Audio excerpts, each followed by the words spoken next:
Are you an autistic person who is prone to burnout? If so, this video is for you because you will discover 6 lesser known or weird sides of burnout that you might not know. And this will allow you to spot the burnout earlier on and tackle it effectively.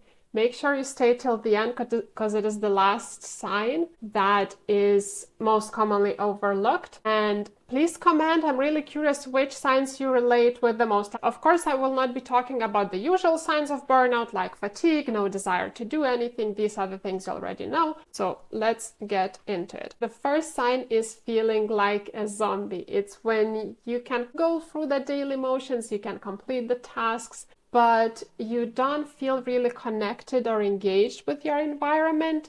You feel some sort of a distance. You might be prone to dissociation. You might also be experiencing depersonalization. It is where you have a feeling of being outside of yourself and observing your actions, thoughts, or feelings from a distance. So this feeling like a zombie, I definitely experienced quite a lot in my burnouts, and I might occasionally experience it outside of a burnout because it can be similar to an autistic shutdown.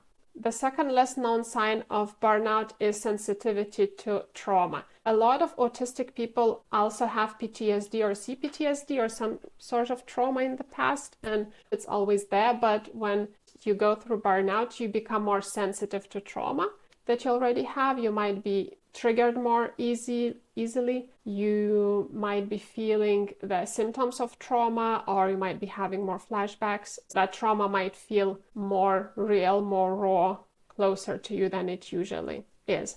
Also, if you're not sure if you're burnt out or not, there is a short science-backed survey that will help you understand where you are and tell you what to do next in terms of your burnout recovery. I will link it down below in the description. The third sign of burnout is emotional exhaustion.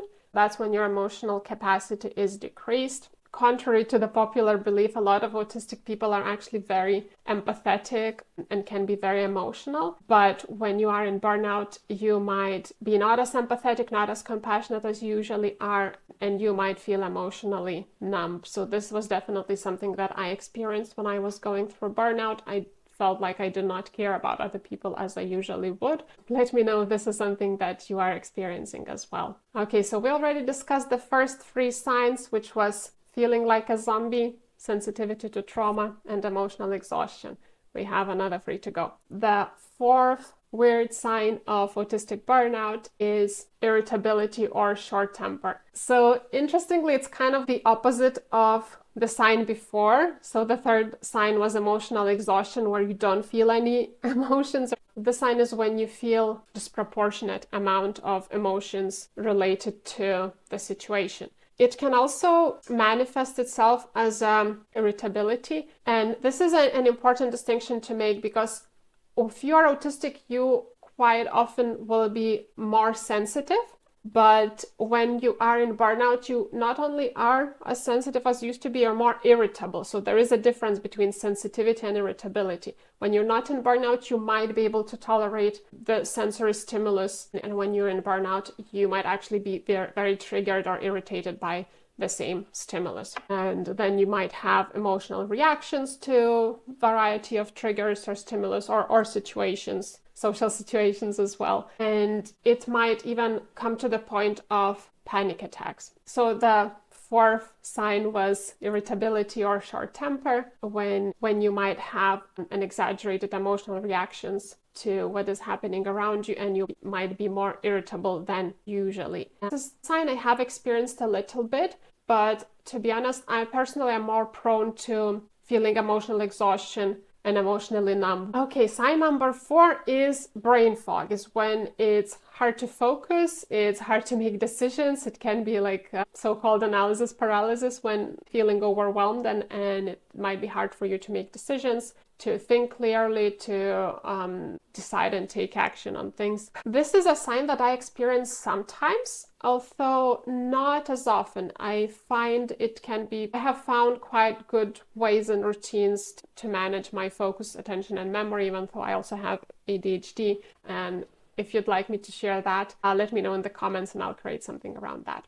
Okay, the last sign, the sixth sign, is the one that is very, very commonly overlooked and not noticed. So make sure you do pay attention. And this sign is feeling of underachievement. So you might actually be in burnout, but you are able to go through the daily motions, complete the daily tasks, do your duties, but you feel like you're not achieving anything. You feel like you're not getting anywhere. You don't really feel fulfilled with what you're doing, and you might be more critical of yourself, and it feels like it's not getting anywhere, it's not bringing any result. And usually when you look at it in a more objective way, you will see that those daily actions, they do compound to a result over time, and you are achieving things. But when you are in burnout, you just feel possibly lower mood, lower self-worth, you're more critical of yourself, so you don't really see that progress, you don't really acknowledge what you're achieving. So make sure you pay attention to that.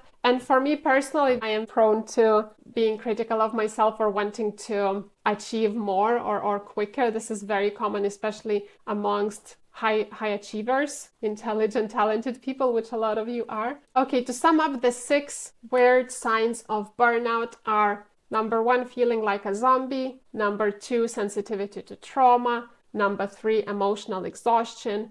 Number 4, irritability or short temper. Number 5 is brain fog. And number 6 is feelings of underachievement. I am super curious to know which ones you relate to the most. Make sure to comment. Maybe you have other signs that you'd like to share that are less common or not as usually talked about. I am very, very curious to know. Burnout can really manifest in various ways, and it can really sneak up to you unexpected. So you can take a short science-backed survey. I will link it down below, and then you will know where exactly you are and what are the exact steps you need to take in your situation. Actually, it's very important to know that there are 2 different types of burnout, and check this video so that you know which type you have and how to treat it. And if you found this video useful, make sure to like and subscribe. It will really help me to create more videos. Thank you, and I'll see you here.